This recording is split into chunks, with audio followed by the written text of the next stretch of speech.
കേരളം ബംഗാൾ പോലെ ആവുകയാണ്. ഭരിക്കുന്ന സർക്കാരിന്റെ ഏകാധിപത്യത്തിനെതിരെ, പിണറായിസത്തിനെതിരെ ശക്തമായ എതിർപ്പുകളാണ് CPM-നകത്തുനിന്ന് തന്നെ ഉയർന്നു വരുന്നത് എന്ന് നമ്മൾ മനസ്സിലാക്കേണ്ടതുണ്ട്. തെറ്റുതിരുത്തുവാൻ CPM തയ്യാറാകാത്ത പക്ഷം ബംഗാളിലെ CPM-ന് എന്താണോ അവസ്ഥയുണ്ടായത് ആ സമാനമായ അവസ്ഥയായിരിക്കും.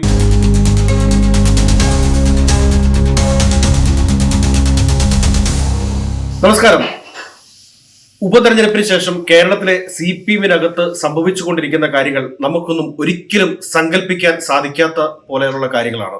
കാരണം ചേലക്കരയിൽ ഉപതെരഞ്ഞെടുപ്പ് നടക്കുന്ന സമയത്ത് നമ്മൾ പറഞ്ഞിരുന്നു, അവിടെയുള്ള CPM പ്രവർത്തകരാണ് ഏറ്റവും കൂടുതലായിട്ട് CPM ചേലക്കരയിൽ പരാജയപ്പെടണം എന്ന് ആഗ്രഹിച്ചിരുന്നത് എന്ന്. അതിന്റെ പ്രതിഫലനമാണ് 27,000-ൽ പരം വോട്ടുകളുടെ കുറവ് CPM-ന് ഇത്തവണ ഉപതെരഞ്ഞെടുപ്പിൽ ചേലക്കരയിൽ ഉണ്ടായിട്ടുള്ളത്.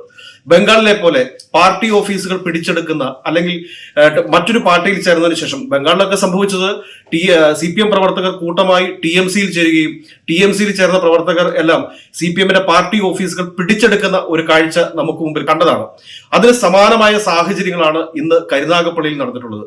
ഇന്നലെ രാത്രി മുതൽ അവിടെയുള്ള പ്രാദേശിക നേതാക്കന്മാരെ CPM പ്രവർത്തകർ പൂട്ടിയിടുകയും ഇവരെ ഒന്നും ലോക്കൽ ഏരിയ തലങ്ങളിലൊന്നും നേതാക്കന്മാരായി അല്ലെങ്കിൽ ഭാരവാഹികളായി വെക്കാൻ സാധിക്കുകയില്ലെന്നും ഇവർക്കെതിരെയൊക്കെ വളരെ ശക്തമായ സ്ത്രീവിരുദ്ധ ആരോപണങ്ങൾ ഉണ്ട് എന്നും, കാരണം സ്ത്രീ വിഷയങ്ങളിലൊക്കെ തൽപരരായിട്ടുള്ള ചില ആളുകൾ അവർക്കെതിരെ പാർട്ടിക്കകത്തും അതോടൊപ്പം തന്നെ പൊതുവേദികളിലുമൊക്കെ പരാതി ഉന്നയിച്ചിട്ടും പാർട്ടി യാതൊരു തരത്തിലുള്ള നടപടിയും സ്വീകരിക്കാതെ വന്നപ്പോൾ അതിനെതിരെയുള്ള ശക്തമായ പ്രതികരണവുമായിട്ട് സാധാരണക്കാരായിട്ടുള്ള CPM പ്രവർത്തകർ രംഗത്ത് വരികയാണ് ചെയ്തിട്ടുള്ളത്. ഇന്നിപ്പോൾ കരുനാഗപ്പള്ളിയിൽ പരസ്യമായിട്ടുള്ള പ്രചരണം നടക്കുകയാണ്.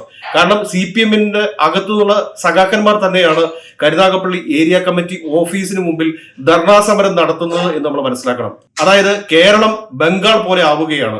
CPM-ന്റെ നിലവിലുള്ള അധാർമികമായ രാഷ്ട്രീയത്തിനെതിരെ, കമ്മ്യൂണിസം മറന്നുകൊണ്ടുള്ള രാഷ്ട്രീയത്തിനെതിരെ CPM-നെ സ്നേഹിക്കുന്ന, CPM ഈ കേരളത്തിൽ നിലനിൽക്കണമെന്ന് ആഗ്രഹിക്കുന്ന ആയിരക്കണക്കിന് ലക്ഷക്കണക്കിന് സഖാക്കന്മാർ തങ്ങളുടെ ചെങ്കൊടിയുമേന്തി കരുനാഗപ്പള്ളി ഏരിയ കമ്മിറ്റി ഓഫീസിന് മുമ്പിൽ ഇന്ന് അണിനിരക്കുമ്പോൾ അത് നാളുകളിൽ സംസ്ഥാനത്തിന്റെ വിവിധ ഭാഗങ്ങളിൽ വിവിധ ലോക്കൽ കമ്മിറ്റി ഓഫീസുകൾക്ക് മുമ്പിൽ, ഏരിയ കമ്മിറ്റി ഓഫീസുകൾക്ക് മുമ്പിൽ, ജില്ലാ കമ്മിറ്റി ഓഫീസുകൾക്ക് മുമ്പിൽ, ഒരുപക്ഷെ AKG സെന്ററിന് മുമ്പിൽ വരെ ഇതുപോലെയുള്ള ധർണകൾ വരും ദിവസങ്ങളിൽ നമുക്ക് പ്രതീക്ഷിക്കാൻ സാധിക്കുന്നതാണ്. കാരണം ഈ ഭരിക്കുന്ന സർക്കാരിന്റെ ഏകാധിപത്യത്തിനെതിരെ, പിണറായിസത്തിനെതിരെ ശക്തമായ എതിർപ്പുകളാണ് CPM-നകത്തുനിന്ന് തന്നെ ഉയർന്നു വരുന്നത് എന്ന് നമ്മൾ മനസ്സിലാക്കേണ്ടതുണ്ട്.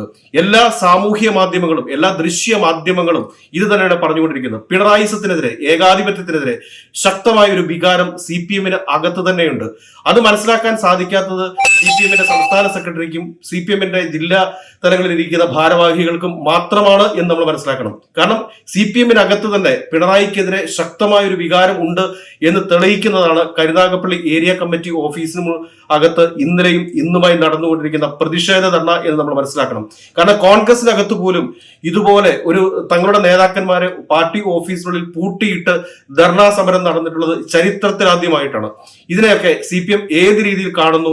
തെറ്റുതിരുത്തുവാൻ CPM തയ്യാറാകാത്ത പക്ഷം ബംഗാളിലെ CPM-ന് എന്താണോ അവസ്ഥയുണ്ടായത് ആ സമാനമായ അവസ്ഥയായിരിക്കും കേരളത്തിലെ CPM-നും ഉണ്ടാകുക എന്ന് പറഞ്ഞുകൊണ്ട് നിർത്തട്ടെ. നന്ദി, നമസ്കാരം.